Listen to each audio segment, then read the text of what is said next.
देखिए ALP study planning, तो हमारे माइंड में एक आइडिया आया है। जैसे कि नॉर्मली हम आज तक क्या पढ़ते आ रहे हैं, 24 आवर। अभी आज तक हम लोग जो पढ़ाई के लिए सिस्टम फॉलो कर रहे हैं 24 आवर्स का, यानी कि हम 24 घंटे का सिस्टम बना करके पढ़ रहे हैं। जैसे कि स्कूल में भी आज जाइए स्कूल, पढ़ाई हो गया, फिर कल वही सेम चीज़ चलेगा, फिर परसों वो चीज़ पढ़ेगा। तो हम क्या करते हैं, हम इसको 12 आवर का सिस्टम बनाते हैं। 12 आवर का 12 आवर का सिस्टम का मतलब ये हुआ कि एक दिन में हम 2 दिन निकाल सकते हैं। 24 घंटे में होती है ना एक दिन, हाँ। हम इसको क्या करते हैं, 12 हम एक दिन को 12 घंटे में हम डिवाइड करते हैं। 12 घंटा यहाँ पे और 12 घंटा यहाँ पे, यानी एक दिन को हम मान लेते हैं कि 2 दिन है। हम सोचते हैं कि हमारे यहाँ पे ना 12 घंटे का ही दिन रात होता है, मतलब एक दिन होता है। तो हम क्या माने कि 12 घंटे का एक दिन होता है ना। सुबह 6 से शाम 6 और शाम 6 से सुबह 6। हम सोचे कि ये हमारा दिन चल रहा है, सुबह 6 बजे से शाम के 6 बजे तक, और फिर शाम के 6 बजे से सुबह के 6 बजे तक। हम एक दिन के अंदर में 2 दिन मान लेते हैं, है ना। एक दिन में 2 दिन हम मान लेते हैं। जैसे कि आज है 6 सितंबर, 6 सितंबर, चलिए इसको हम 2 दिन में डिवाइड करेंगे। तो 6 सितंबर का एक जो टाइम है सुबह 6 से शाम के 6 एक ख़त्म हो गया, एक शाम के 6 से सुबह का 6 एक हो गया। भले सूरज निकले ना निकले, बारिश हो ना निकले, बादल चांद, इस सब से हमको मतलब नहीं है, हमको पढ़ाई से मतलब है। तो हम क्या करते हैं, एक दिन में 2 दिन का समय निकालते हैं। अब क्या है, जैसे कि हमारे माइंडसेट क्या होता है, जैसे कि आपको आज हम पढ़ा दिए मैथ, है ना, कुछ भी आपको आज पढ़ा दिए, तो आपके माइंड में क्या, चलो ठीक है आज जो भी पढ़ लिए पूरा रात में तैयारी कर लेंगे, कल सुबह हम दोबारा इस चीज़ पे ध्यान देंगे। मतलब 24 घंटे वाला सिस्टम ये होता है। अब 12 घंटे वाला सिस्टम में ये होगा कि हम आपको मॉर्निंग में कोई भी क्लास करवा देंगे, है ना। स्टूडेंट के मन में क्या होता है कि हम सोचता है कि जो चलो आज हम क्लास कर लिए हैं, रात सुबह तक हम क्लास मतलब कि कंप्लीट कर लेंगे, यानी रात में कंप्लीट कर लेंगे। ऐसा मैक्सिमम स्टूडेंट सोचता है, सब सोचता है।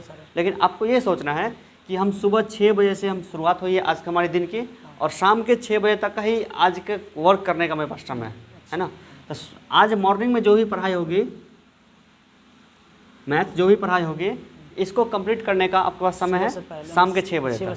हाँ, शाम के 6 बजे तक आप इसको कंप्लीट कर लीजिए, और फिर शाम के 6 बजे जो भी चीज़ पढ़ेंगे उसको कल सुबह 6 बजे तक पहले कंप्लीट कर लीजिए। तो ये रहेगा। तो यानी एक दिन में 2 दिन वाला कॉन्सेप्ट हम लेके चलेंगे। सुबह में जो चीज़ पढ़ाएंगे वो शाम तक कंप्लीट कर लीजिए, शाम में जो पढ़ेंगे वो कल सुबह तक। इससे पढ़ाई भी स्पीड चलेगी और थोड़ा बोरिंग भी कम लगेगा लाइफ में, है ना। अभी से चलो कल ले होगा, कल ले में 24 घंटा बचा, जैसे ही करते तो दिन कट जाएगा। हाँ, तो हमें पढ़ाई भी कंप्लीट करनी है, सिलेबस भी कंप्लीट करनी है, और सबसे फास्ट करनी है। इतना फास्ट कहीं भी आप नहीं पढ़ाई कर सकते थे, खुद से भी नहीं कर सकते थे। तो हम आपको जितना प्लानिंग दे रहे हैं, तो कम से कम इतना हो कि हमारा एक्सपीरियंस आपको काम करेगा, और हमको सब स्टूडेंट को सिखाने का एक्सपीरियंस। अब आपको देखिए, जैसा कि हम एएलपी प्लानिंग आपको बताए हैं, तो उससे आपको कंफर्म हो गया हो कि मन में कि आगे भी भावना कि हमको क्या कंप्लीट करना है, और कितना पर हमको रिजल्ट मिल जाएगी। मैथ रीजनिंग तो मेन है, उसको कंप्लीट करवा देंगे तो फिर क्या कॉन्फिडेंस ही कॉन्फिडेंस होगी। तो 2 दिन वाला सिस्टम समझ में आई। सुबह हम आपको एक सब्जेक्ट पढ़ा देंगे और शाम में आपको एक सब्जेक्ट पढ़ा देंगे, और जो भी स्टूडेंट इस चीज़ को फॉलो करेंगे वो काफ़ी अच्छी उसकी तैयारी भी हो सकती है, क्योंकि हमें सिर्फ पढ़ाई पे ही फोकस करना है। और नॉर्मली क्या होता है कि अब सुबह पढ़ लिए, अब दिन भर सोचा कि कुछ दूसरा भी काम कर लेते हैं, आप फिर उसको रात में कंप्लीट करके फिर कल पढ़ लें। लेकिन इस सिस्टम में क्या होगा कि उसके पास टाइम है शाम के 6 बजे तक, तो उसके अनुसार कि शाम के 6 बजे दिन ही बदल जाएगा, एक दिन एब्सेंट नहीं हो सकता। तो आप भी ऐसा मान के चलिएगा, सुबह 6 से शाम के 6, शाम 6 से सुबह 6 बजे तक जो भी चीज़ पढ़ेंगे इतना बीच पढ़ेंगे। एक चीज़ और है हमारे पास कि कोई भी चीज़ में फोकस रहना चाहिए। फोकस वाले नियम को आप लोग अपनाइएगा, फोकस रूल। देखिए, जैसा कि हम मैथ पढ़ रहे हैं, और तो हमारा फोकस ये होना चाहिए कि मैथ हमें 100% कंप्लीट करना है। रीजनिंग पढ़ रहे हैं तो रीजनिंग हमारा 100% कंप्लीट होना चाहिए। देखिए, पहले हम सिस्टम में क्या पढ़ाते थे कि पहले हम मैथ पढ़ाए, मैथ पूरा ख़त्म कर ले, उसका फिर रीजनिंग पढ़ाए। तो अब आपको नया सिस्टम में हम ये दे रहे हैं, क्योंकि एक दिन 24 घंटे का हम 2 दिन बनाए हैं, तो एक दिन हम लोग मैथ पढ़ लेंगे, एक दिन रीजनिंग पढ़ लेंगे। मतलब सुबह में हम मैथ पढ़ लेंगे, शाम को रीजनिंग पढ़ लेंगे, फिर सुबह मैथ पढ़ लेंगे, फिर शाम को रीजनिंग पढ़ लेंगे, और शाम में रीजनिंग पढ़ने से पहले आप मैथ पूरा कंप्लीट कर लीजिएगा। तो इससे हमारी मतलब बैठना है, खाना बनाने का भी कोई टेंशन नहीं है, खाना मिल ही जाएगा, बस बैठना है, पढ़ना है, और ये हुआ तो बस फोकस रहेगा। अब देखिए मैथ का भी कोई चैप्टर पढ़ना है, परसेंटेज। अब स्टूडेंट देखिए गलती कहाँ पे करते हैं वो समझिए, वो सभी सब्जेक्ट को एक साथ पढ़ना शुरू कर देते हैं। कोई टीचर भी सभी सब्जेक्ट को एक साथ पढ़ाना भी शुरू कर देता है, तो उससे क्या हमारा फोकस बिगड़ता है ना। भले अब देखिए हो सकता है कि सभी सब्जेक्ट एक साथ चल रहा हो, ख़त्म भी हो रहा हो, लेकिन ज़्यादातर उसमें चीज़ें भूलते हैं। मैथ में क्या है कि जैसे जो चैप्टर हम पढ़े 0 लेवल पे 1 2 3 4, तो 0 चैप्टर को पढ़े हैं, परसेंटेज चैप्टर को, वही परसेंटेज चर्चा होगा अगला चैप्टर में, ये 2 का चर्चा होगा तीसरा में, यही का चर्चा होगा अगला में। तो इससे क्या कि बैक का रिवाइज भी होता रहेगा और हमारा सब सिलेबस भी ख़त्म होगा। और मैथ रीजनिंग का कितना ही मतलब इम्पोर्टेंट रोल है एग्ज़ाम में वो तो पता ही चल गया। तो यही चीज़ हम अपनाएंगे, फोकस का रूल। और अब मैथ में भी कोई भी एक चैप्टर पढ़ रहे हैं, तो जब तक वो परसेंटेज चैप्टर ख़त्म नहीं होगी, हमारा कॉन्सेप्ट में नहीं आएगा या पूरा प्लानिंग नहीं तैयार होगा, तब तक हम दूसरा चैप्टर को टच नहीं करेंगे। ये फोकस रूल होता है, मतलब एक चीज़ को टारगेट किया तो उसको ख़त्म करके ही छोड़ेंगे, है ना।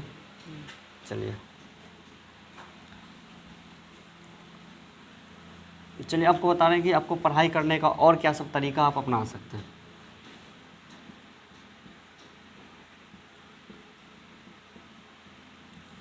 देखिए सबसे पहले तो हम आपको पढ़ा देंगे, गाइडेंस दे देंगे। हम पढ़ाने से ज़्यादा गाइडेंस देते हैं, और किसी का भी आंसर निकाल के हम नहीं बताते, हम बस उसका तरीका बताते हैं। आंसर निकालना आपका काम होता है, कैलकुलेशन करना भी सब कुछ एक बार हम आपको सिखा देते हैं। इससे क्या जब सब कुछ, अब क्या है कि हम क्वेश्चन को लिखे पूरा बता दिए, आप उतार लिए, 2-4 बार रिवाइज किए, उससे क्या फिर 2 बार आप भूल जाएगा। हम आपको क्वेश्चन को ही समझा देंगे, और वो क्वेश्चन कैसे बनेगा बस उसका बेसिक सा रूल लिख देंगे, फिर बाकी का काम आपको खुद करना है। और यही करवाते करवाते आपको हम पूरा प्रैक्टिस में ला देंगे कि उतना चीज़ आप खुद से कर सकें। एक स्टूडेंट तभी अच्छा से पढ़ सकता है जब उसके अंदर पावर टीचर से ज़्यादा आ जाती है। मतलब हम आपको जितना समझा सकते हैं, तो हम अपना नॉलेज आपको दिए, है ना। आपके पास भी तो कुछ ना कुछ नॉलेज पहले से होगा, तो आप क्या कीजिए, दोनों को मिक्स कर दीजिएगा। हमारे में जो फॉल्ट आएगा उसको दूर कर लीजिएगा, आपके अंदर जो फॉल्ट है उसको दूर कर लीजिएगा। फिर एक तीसरा नया नियम आएगा, फिर आप किसी को पढ़ाइएगा तो आप हमसे बेहतर पढ़ा पाइएगा, या फिर बता पाइएगा, फिर खुद से क्वेश्चन बना पाइएगा तो बेहतर बना पाइएगा। तो पढ़ाई तभी तो यहाँ तक पहुँची है, नहीं तो शुरू में तो कुछ भी नहीं पढ़ाई। धीरे धीरे रिसर्च होती है, नया नया दिमाग काम करता है। क्या पृथ्वी पर मनुष्य जाति जन्म लेता है, यहाँ पे अपना कर्म करता है। कर्म का मतलब ये नहीं कि अब कोई देखिए कोई सीमेंट का आविष्कार करके मर गया, कोई गिट्टी बालू बना के मर गया, कोई घर बनाने का नक्शा बना के मर गया। अभी ताजमहल जैसा घर कहीं बनता है? नहीं बनता है, उससे भी अच्छा डिजाइन आ गया। अब इतना चीज़ जो दुनिया में है, अब यहाँ के बाद जो भी पढ़ाई करके आगे बढ़ेगा वो फिर इससे बेहतर करके फिर वो मर जाएगा। यानी अपना दिमाग वो छोड़ के जाता है, किताब के रूप में, फिल्म के रूप में, हर चीज़ में यहाँ पे छोड़ के जाता है, और उस चीज़ को फिर वो यहाँ के जो पीढ़ी होता है वो आगे बढ़ाते रहता है। इसी से दुनिया चलती है। तो वही है। अब आपको देखें, जैसे कि आपको हम गाइडेंस दे दिए, यानी पढ़ा दिए, टीच कर दिए। अब आपको उस चीज़ को फॉलो करके चैप्टर को सेल्फ से पढ़ना है। और जो डाउट होगा ना, तो डाउट को स्किप कर दीजिएगा। जैसे कि क्वेश्चन नंबर 1 से बनाना शुरू किए, 10वां क्वेश्चन में जाके फंस गए। अब स्टूडेंट क्या करेगा, 10वां क्वेश्चन में आधा घंटा का समय बर्बाद कर देता है। तो इसको छोड़ करके हमें आगे निकलना है। आप कोशिश कीजिए, जैसे कि एक चैप्टर में 120 क्वेश्चन है ना, 1 से 120 क्वेश्चन है, तो आप कोशिश कीजिए कि हम 1 से लेकर के 120 क्वेश्चन तक हम पहुंच जाएं, है ना। भले ही बीच में 10 क्वेश्चन छोड़ना पड़े, उस सबको हम टिक कर देंगे, घेर के रख देंगे उसको बाद में पूछने के लिए। इससे क्या फिर उस 10 को बता देंगे, उस पर थोड़ा आपको ज़्यादा ध्यान रहेगा, तो इससे हम फोकस करके निकाल सकते हैं। तो ये गाइडेंस हुआ, सेल्फ स्टडी आप कर लीजिए, जितना पढ़ाएंगे उसको फॉलो करके। और उसके बाद तीसरी जो चीज़ होती है वो होता है कि आप रेस्ट कब करेंगे। रेस्ट करना बहुत इंपॉर्टेंट चीज़ होता है। एक जो शातिर चोर होता है ना, चोर और गुंडे के पास ज़्यादा दिमाग होता है, मानते हैं ना? मानते हैं? चोर कितना दिमाग लगा के सीसीटीवी के अंदर में से लॉकर तोड़ करके सबको नज़र बचा करके चोरी करके लेके चल जाता है। अब क्या पुलिस भी अपना टेक्नोलॉजी लगा करके उसको पकड़ लेती है। चोर एक होता है, पुलिस की संख्या हज़ारों में होती है, तब जाके उसको पकड़ता है, या किसी को नहीं पकड़ पाता है। तो एक चोर भी जाता है चोरी करने के लिए, उससे पहले वो क्या करता है, अपना प्लानिंग पूरा रात वो प्लानिंग उसका पहले रेडी होता है। आज का प्लानिंग रेडी है, हम आपको चोरी करना नहीं सिखा रहे प्लानिंग रेडी है। अच्छा, उसके बाद क्या करता है, वो प्लानिंग रेडी है, कल सुबह 6 बजे उसको कहीं निकलना है चोरी करने के लिए, तो क्या करेगा वो, कम से कम 10 से 12 घंटे का नींद लेगा। अच्छा, नींद बेहद ज़रूरी है। एक्चुअली नींद में क्या होता है उसका सिस्टम समझ। आजकल के युवा पीढ़ी क्या करते हैं, नींद को धीरे धीरे स्किप करते जा रहे हैं। आज से 10 साल पहले ही आप जाइएगा, सिर्फ 10 साल पहले 2010 या 11 में या 8-7 में, तो आप देखिएगा अपने आप में, उस समय रेडियो का ज़माना था। रेडियो, और सुबह शाम के 8:45 बजे 8:45 में 8:40 में न्यूज़ देती थी, ऑल इंडिया न्यूज़। और न्यूज़ से पहले ही सब लोग सो जाता था, मैक्सिमम लोग, और बहुत सारे लोग न्यूज़ सुनने के बाद सोते थे। हम भी कितना मतलब नींद खोल खोल के न्यूज़ सुनने के बाद सो जाते थे। और आज का सिस्टम क्या है, मतलब सोने के टाइमिंग में चेंजिंग आपको फ़र्क पता चल रहा है। आप बचपन में किस टाइम सोते थे और अभी आप किस टाइम सो रहे हैं। अभी नॉर्मली की भी का अगर कोई सोएगा ना 10:30 से 11 के बाद ही सोएगा, उसको लगेगा शाम अभी 10 बजे, चलो शाम का ही तो समय है, हाँ, सब लोग तो जगे हुए हैं, चारों तरफ बिजली है, सब कुछ है। सोशल मीडिया मेन चीज़ है। नॉर्मली किसी से हम लोग बात करते हैं तो बात करने का शुरुआत ही होता है रात में 9 बजे के बाद, होता है ना, हाँ, तो वो होती है। या फिर अगर आप 9 बजे 10 बजे सो जाइए तो फिर दूसरे पूछेगा, अरे क्या हुआ तुमको, बीमार तो नहीं है, तुम सवेरे सो गया था। यही बात है, सिगरेट हो गया। आज सुबह उठने में भी पहले देखिए कि पहले के ज़माने में 3:30 बजे 4 बजे तक या मैक्सिमम 5 बजे तक स्टूडेंट बच्चा उठ जाता था। 5 बजे 5:30 बजे से कोचिंग स्टार्ट होती थी या ट्यूशन स्टार्ट होता था। 6 बजे भी मास्टर घर पे आता था पढ़ाने के लिए। जबकि आज अगर 6 बज रहा तो कितना बज रहा होगा, 6 बजे कोई उठता होगा। अगर 6 बजे कोई मास्टर आ गया किसी के यहाँ पढ़ाने के लिए तो क्या बोला, यार इसको नींद नहीं आता है, इतना सिगरा यार। हाँ, इतना समय आ गया। तो चेंजिंग आया है। तो चेंजिंग में लॉस किसका हो रहा है, हमारा ही लो हो रहा है लॉस। भले ही हम सोशल मीडिया से कुछ हासिल कर पा रहे हो या नहीं कर पा रहे हो, किसी से बात करके कुछ ज्ञान की बातें सीख रहे हो या फिर नहीं सीख रहे हो, लेकिन हम उसमें गलती ये कर रहे हैं, हम अपना नींद को ख़राब कर रहे हैं। नींद को ख़राब अगर कर रहे हैं तो हम अपने दिमाग के साथ खेल रहे हैं। नींद में एक्चुअली क्या होता है, जैसे कि हम दिन भर जो भी चीज़ करते हैं वही चीज़ का रिवाइज होता है नींद में, है ना। जैसे कि दिन में हम 6 घंटे हम पढ़ाई किए हैं, 6 घंटे में हम जो भी चीज़ पढ़ाई किए हैं, उसके बाद जब हम नींद लेंगे, तो नींद अगर हम लेंगे तो इसमें जो पढ़ाई किए हैं वही सब चीज़ का यहाँ पे क्या चलता है। सोचिए कि हमारे माइंड में 2 टाइप का मेमोरी होता है, रैंडम एक्सेस मेमोरी और रीड ओनली मेमोरी। तो एक मेमोरी हुआ फिक्स मेमोरी, एक हुआ टेम्पोररी मेमोरी। अभी जो चीज़ आप पढ़ाई कर रहे हैं ना, अभी हम आपको जो पढ़ा रहे हैं, आपके मेमोरी में जो भी चीज़ जा रही है वो टेम्पोररी मेमोरी जा रही है। मेमोरी मतलब कि हाँ, मतलब data, 1 GB data, 2 MB data, इस तरह का डेटा अभी आपके माइंड में एक डेटा जा रही है, अपलोड हो रही है। तो देखिए मतलब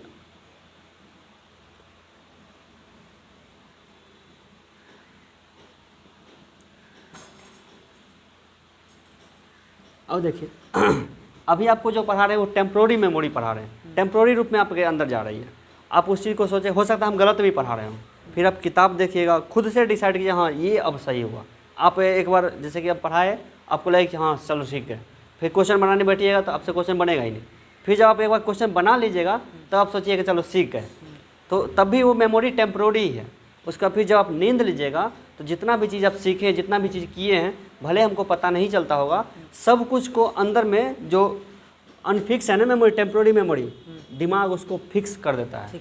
फिक्स कर देता मतलब माइंड में ही रहता है हमेशा, फिर उसको जब चाहे तब याद करके देख सकते हैं। अब बचपन से लेकर अभी तक आपके लाइफ में कितनी सारी घटनाएं घट चुकी होगी, है ना, तो वो सब आपको याद है? नहीं याद है। सचिन तेंदुलकर कितना से कितना रन बना दिया होगा, किसी को याद नहीं, लेकिन कोई एक खास शतक होगा कि चलो शतक मार 121 रन मार के उसको हराया था, वो मेमोरी में रह जाती है, वो फिक्स मेमोरी बन जाती है। वही चीज़ हमारे साथ भी होता है। तो नींद में क्या होता है कि जो चीज़ हम दिन भर सीखते हैं, जो करते हैं, वही चीज़ हमको माइंड में फिक्स हो जाती है। अगर हम 6 घंटा पढ़ाई किए, 2 ही घंटा सोए, तो मेमोरी पूरा बन नहीं पाएगा। अगला दिन हमको फिर वही चीज़ पढ़ना पड़ेगा, या फिर अगर नहीं पढ़ पाए तो वही चीज़ लाइफ टाइम कन्फ्यूजन में रहेगी। तो इस चीज़ को समझना होगा। और नींद बेहद ज़रूरी है, नींद या रेस्ट ज़रूरी है।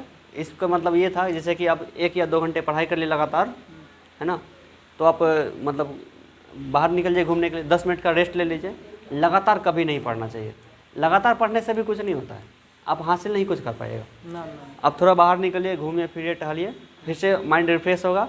वो सब जो भी चीज़ मेमोरी में आया था वो सब फिक्स होगा थोड़ा थोड़ा, और फिर नया चीज़ पढ़िए, है ना। तो माइंड को भी एक साथ पूरा काम देना उचित नहीं है। जैसे कि हम जब टाइपिंग करते हैं ना, नया नया टॉपिक, तो इतना प्रेशर पड़ता है, बस आधा घंटा में हमको ब्रेक लेना पड़ता है, प्रत्येक 1 घंटा में हमको चाय पीना पड़ता है। मतलब ब्रेक लिए और थोड़ा बाहर घूमे, फिर अगला हम क्या लिखेंगे, कैसे लिखेंगे, उसी आ गया, चलो ठीक है, फिर एक्साइटेड हो गए, पढ़ाई मतलब फिर टाइपिंग करना शुरू किए। तो मेमोरी का बहुत बड़ा रोल होता है, खेल होता है।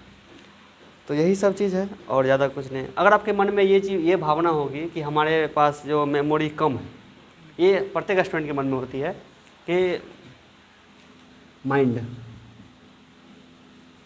इस टॉपिक पे भी बात करना बेहद ज़रूरी है। हमारे पास जो, जैसे कि स्टूडेंट सोचता है कि हमारे पास कमज़ोर माइंड है या फिर स्ट्रॉन्ग माइंड है, मतलब हमारा दिमाग तेज़ है या फिर मेरा दिमाग कमज़ोर है। तो देखिए, दिमाग तेज़ या कमज़ोर नहीं होता है, उसको तेज़ या कमज़ोर बनाया जाता है। तो इसको ये समझ लीजिए कि 0% है और 100% है। कोई फिल्म को, कोई मूवी को, कोई वेब सीरीज़ को, मिर्ज़ापुर वेब सीरीज़, उसको हम लोग डाउनलोड करना शुरू करते हैं मेमोरी कार्ड में। तो पहले क्या होता है, पहले वो 0% पे होती है, फिर वो धीरे बढ़ते बढ़ते 100% तक पहुँचती है। जब 100% पहुँचा तो हमारे मेमोरी में आ जाती है, फिर हम उसको देख सकते हैं। तो क्या वो कभी न कभी तो 10% पर थी, कभी न कभी तो 20% पे थी। वही हमारे माइंड के साथ भी होता है। हो सकता है हमारा मैथ अभी कमज़ोर है तो हम 0% पे हैं, हो सकता है हमारा हिस्ट्री काफ़ी मजबूत है तो हिस्ट्री में हम 100% है। लेकिन ऐसा ज़रूरी नहीं है कि मैथ में हम हमेशा 0 ही रहेंगे। हम उसमें मेहनत करेंगे तो उसमें हम आगे बढ़ेंगे। हम जिस फील्ड में मेहनत करते हैं उस फील्ड में आगे बढ़ेंगे। विराट कोहली क्रिकेट के बैटिंग में बहुत फेमस है, उसको बोले कि चलो तुम बॉलिंग करो तो हो पाएगा? तब क्या बोलेगा, विराट कोहली का दिमाग कमज़ोर है या खेल कमज़ोर है? नहीं, अपना अपना फील्ड होता है और उस फील्ड के अनुसार हमारा माइंड कमज़ोर या मजबूत होता है। और हम चाहे तो नया फील्ड में अपना माइंड को मजबूत बना सकते हैं, और एक बार जो माइंड में आ जाती है वो कभी वापस नहीं जाती। तो ये सब चीज़ें हैं, ये सब बेसिक सी चीज़ें हैं। और एक लास्ट टॉपिक पे हम चर्चा करेंगे यहाँ पे, पॉजिटिविटी और कॉन्फिडेंस।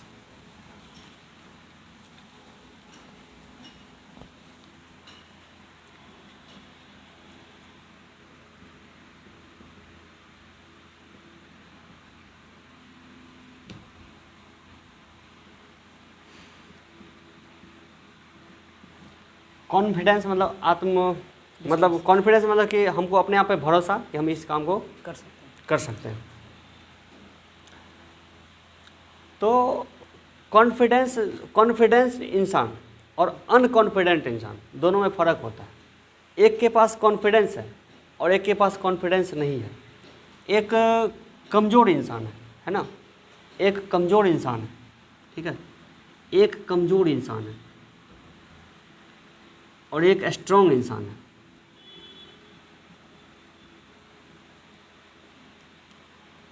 एक कमज़ोर इंसान है, एक स्ट्रॉन्ग इंसान है, और उसको बोला कोई पहाड़ी पर चढ़ जाओ।